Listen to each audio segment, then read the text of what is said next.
Hello, जय हिंद। मेरा नाम है जितेंद्र कुमार।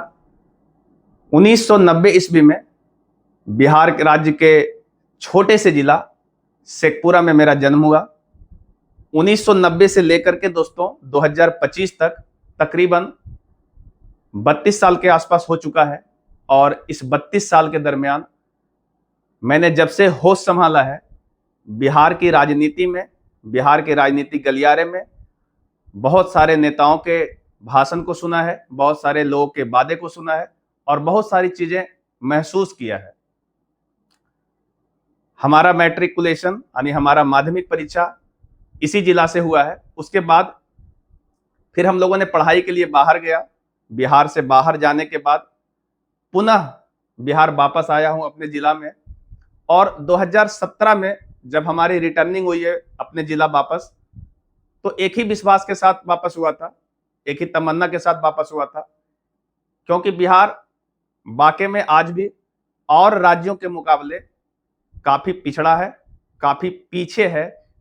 अभी यहां विकास के लिए बहुत ज्यादा चीजें करने की जरूरत है। और किसी भी राज्य के विकास में उस राज्य के छोटे से छोटे गांव का विकास का होना काफी जरूरत हो जाता है, काफी आवश्यक हो जाता है।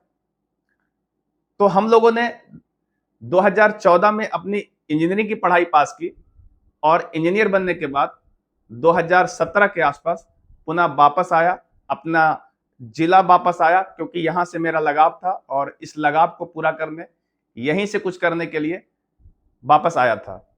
लेकिन जैसा कि आप भी इस चीजों को समझते हो कि बिहार में बहुत सारे संसाधन की कमी है, बिहार में बहुत चीजें में बदलाव करने की जरूरत है।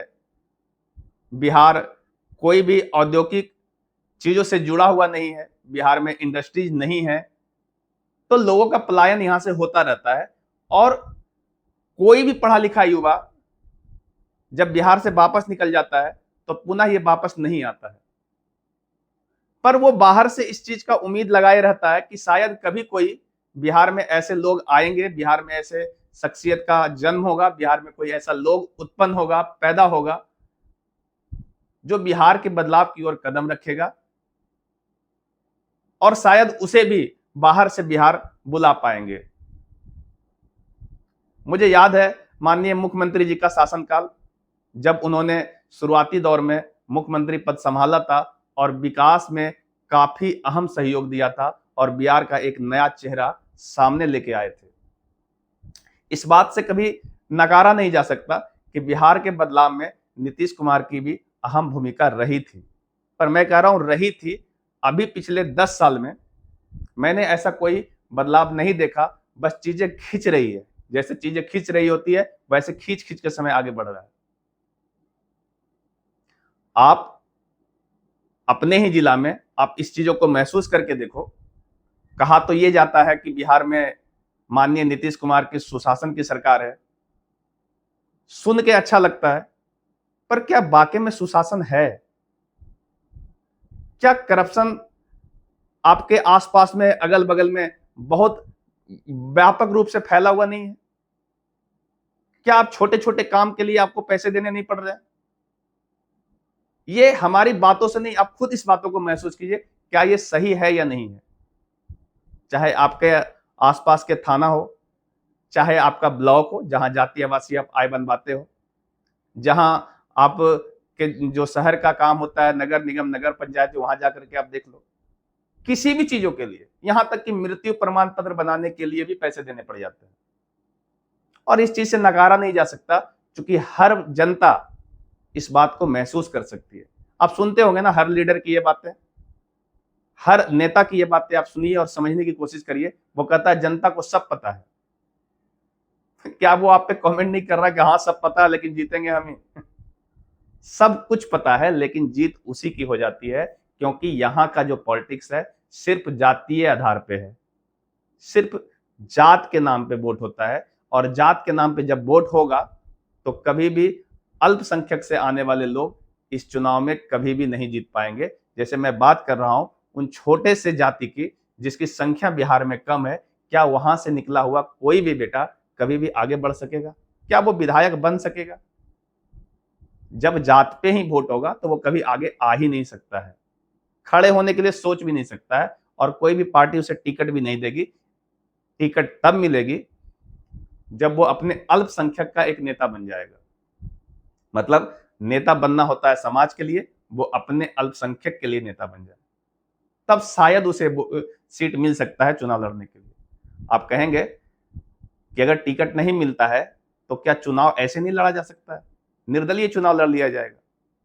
पर ऐसा होता है क्या? जब वोट ही आपको नहीं मिलेगा, जब जात पे ही वोट होगा, तो आपके जात के लोग हैं ही कितने? छोड़िए, मैं उस पे नहीं जाना चाहता हूं। मैं बात करना चाहता हूं आज बिहार के बदलाव की। बिहार में चीजें बदलनी चाहिए, क्योंकि बिहार को बदलाव की बहुत आवश्यकता है। जो लोग भी बिहार से बाहर जाते हैं, चाहे वो पढ़ने जा रहे हो, चाहे वो कमाने जा रहे हो, चाहे वो किसी भी काम से जा रहे हो, उन्हें घृणा महसूस होती है, उन्हें वहां टॉर्चर किया जाता है, वो वहां परेशान होते हैं, और फिर उन सारी चीजों को सह के चीजें आगे बढ़ता रहता है, और वैसे ही लोग काम कर रहे होते हैं। दोस्तों, आज इस वीडियो के माध्यम से बस मैं इतना कहना चाहता हूं कि अभी बिहार के राजनीति में एक अच्छा बदलाव आने का एक अच्छा मौका मिला है। 2 दशक से मैं देख रहा हूं, 2 दशक से करीब मैंने देखा है, आज तक कोई भी ऐसे नेता सामने नहीं आए थे जिन्होंने बिहार में इस तरीके की बदलाव की बात की थी, इस तरह का अपना थिंकिंग रखा था, और इस तरीके का उनका विजन था। अब बात कर लो ना, यहाँ के तो जो लीडर हैं उनसे आप बात करोगे, आपको सही जवाब ही नहीं मिलेगा। मीडिया उनसे जो सवाल करती है, पहले से पता होता है क्या पूछने वाली है, और अगर कोई नया सवाल आ भी गया तो वो ऐसे गोल गोल घुमाते हैं, गोल गोल घुमा करके चीजों को खत्म करते हैं, जवाब नहीं होता है। एक ऐसा नेता, एक ऐसी शख्सियत जो बिहार की ही धरती में जन्म लिया, बिहार की ही धरती से निकला, बिहार के जिला रोहतास से निकला हुआ वह इंसान, जो अपने मेहनत के बल पे एक अपनी पहचान बनाई, यूनाइटेड नेशन में काम किया, तकरीबन 8 साल काम करने के बाद अच्छी सैलरी पे काम कर रहे होंगे। अगर वो चाहते तो विदेश में सेटल हो सकते थे, वहीं रह सकते थे और अच्छे जिंदगी जी सकते थे। आप जानते हो, मैं बात कर रहा हूं चंद स्वराज के सूत्रधार प्रशांत किशोर की। प्रशांत किशोर, जिन्होंने करीब करीब देश के हर पार्टी के लिए राजनीतिक सलाहकार के रूप में काम किया, और देश के कई ऐसे बड़े चेहरे हैं जिनके जीत में अपना सहयोग किया। इसका मतलब यह हुआ कि इन्हें राजनीति का, इन्हें विकास का और इन्हें पब्लिक का अच्छे से आइडिया है। इनके पास एक अपना विजन है, लोगों को क्या चाहिए उसमें बदलाव लाने की शक्ति है, क्योंकि इन्होंने करके देखा है इस चीजों को। दोस्तों, आप सोच के देखिए कि जब इन्होंने देश में अच्छे अच्छे मंत्रियों के साथ काम किया, अच्छे अच्छे मुख्यमंत्री के साथ काम किया, तो अगर वो चाहते तो किसी भी पद को मांग सकते थे और उस पार्टी में शामिल होकर के एक अच्छी जिंदगी जी सकते थे। लेकिन उन्होंने बिहार को चुना, उन्होंने आपको चुना, उन्होंने मुझे चुना, और हम जैसे युवाओं को चुन करके, हम जैसे लोगों को चुनने के लिए यहां बिहार में आगे आ गए। आप देखे होंगे बिहार की गलियों में, बिहार के गांवों की गलियों में उन्हें धूल फाकते हुए आपने देखा होगा, कीचड़ में लिटाए, बारिश से भीगे।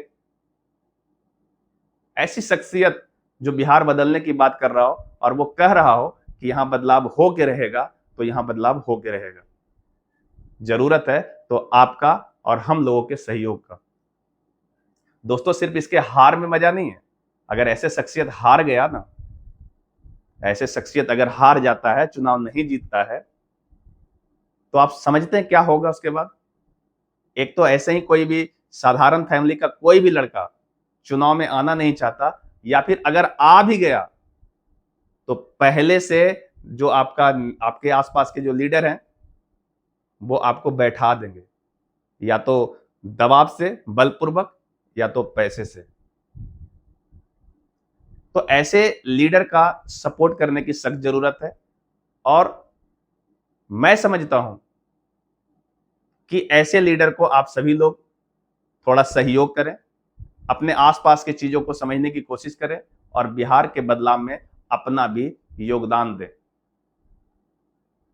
चलता रहेगा, देश चल ही रहा है, राज्य चल रहा है, हर चीजें आगे बढ़ता रहेगा, लेकिन बिहार कब बदलेगा? बिहार कब बदलेगा, ये सवाल आप खुद से पूछिए। तो इस बार जब विधानसभा के चुनाव हो तो जाति और धर्म से ऊपर उठिए, अपने बच्चों के लिए वोट करिए, बिहार के बदलाव के लिए वोट करिए, बिहार में बाढ़ की स्थिति को रोकने के लिए वोट करिए, बिहार में सुखाड़ को बचाने के लिए वोट करिए, बिहार में पलायन को रोकने के लिए वोट करिए। क्योंकि जब पलायन नहीं रुकता है ना, तो वह राज्य वैसे भी पिछड़ ही जाता है। बिना पलायन रोके उपाय नहीं है कि बिहार को अच्छा किया जाए। जब पलायन रुकेगा ना, और जब राज्य से हमारे मजदूर बाहर नहीं जाएंगे, तब और राज्य को यह बात समझ में आ जाएगा कि बिहार के साथ जो इतनी नफरत, इतनी कटाक्ष करते हैं लोग, उन्हें तब जाकर के एहसास होगा कि हम लोग क्या हैं। आप कहेंगे जो अभी हमारा प्रेजेंट में जो हमारी सरकार है वो तो काम कर ही रही है। ऑफ कोर्स काम कर रही थी, अब नहीं कर रही है, क्योंकि अब का जो काम है आप खुद सोच के देखिए। मुझे थोड़ा सा बस 1 मिनट इस पे बात करने की जरूरत है। मैं चूंकि पेशे से टीचर हूं और बच्चों को पढ़ाता हूं, तो मुझे इस बात के बहुत अच्छे से पता है कि बिहार में वैकेंसी की क्या स्थिति थी, नौकरियां कितनी मिलती थी। और आनंद फानंद में अब नौकरी चल रही है, आनंद फानंद में। पहले टीचर की वैकेंसी आई, पहले टीचर की वैकेंसी, उसके बाद फिर बिहार पुलिस। बस ये 2 वैकेंसी जिसका आप नाम जिक्र कर सकते हो, बिहार पुलिस और टीचर। एक स्वास्थ्य विभाग से कभी कभी वैकेंसी आती रहती है, लेकिन आपने सुना है इंजीनियर की वैकेंसी आते हुए? इतने इतने इंजीनियर जो हैं, बिहार से कितने इंजीनियर पास होते हैं मालूम है? बिहार में तो एक कहानी भी था, जब बच्चा पैदा होता है तो या वो इंजीनियर बनता है या डॉक्टर बनता है। तो बिहार के इंजीनियर की क्या स्थिति है आप समझ सकते हैं। और इसकी वैकेंसी भी नहीं आती है, और आती भी है तो 5, 10, 15, 20, इससे तो कुछ होना ही नहीं है। तो फिर यहाँ के इंजीनियरों की स्थिति को सुधारने के लिए कोई काम किया ही नहीं गया। तो भाई जब कुछ किया ही नहीं गया तो फिर पढ़ने के लिए प्रेरित ही क्यों कर रहे हो? लोग पढ़ करके इधर उधर भटकते हैं, लोगों का तो ये हाल हो चुका है। तो चलिए मैं ज्यादा समय नहीं लूंगा, यही सब बातों के साथ मैं बस इतना कहना चाहूंगा कि जब आप वोट करिए तो आप उस नेता को वोट करिए। मैं ये नहीं कह रहा हूं कि सिर्फ जन स्वराज को ही वोट कर दीजिए, ऐसा नहीं है। अगर जन स्वराज के खराब नेता है, कोई काम काज का नहीं है, वैसे लोगों को वैसे भी नहीं जितवाने की जरूरत है। लेकिन यदि कोई पढ़ा लिखा युवा नेता है, पढ़ा लिखा समझदार नेता है, पढ़ा लिखा ऐसा नेता जो बिहार को बदलने की सोच रखता है, ऐसे लोगों को जिताना जरूरी है।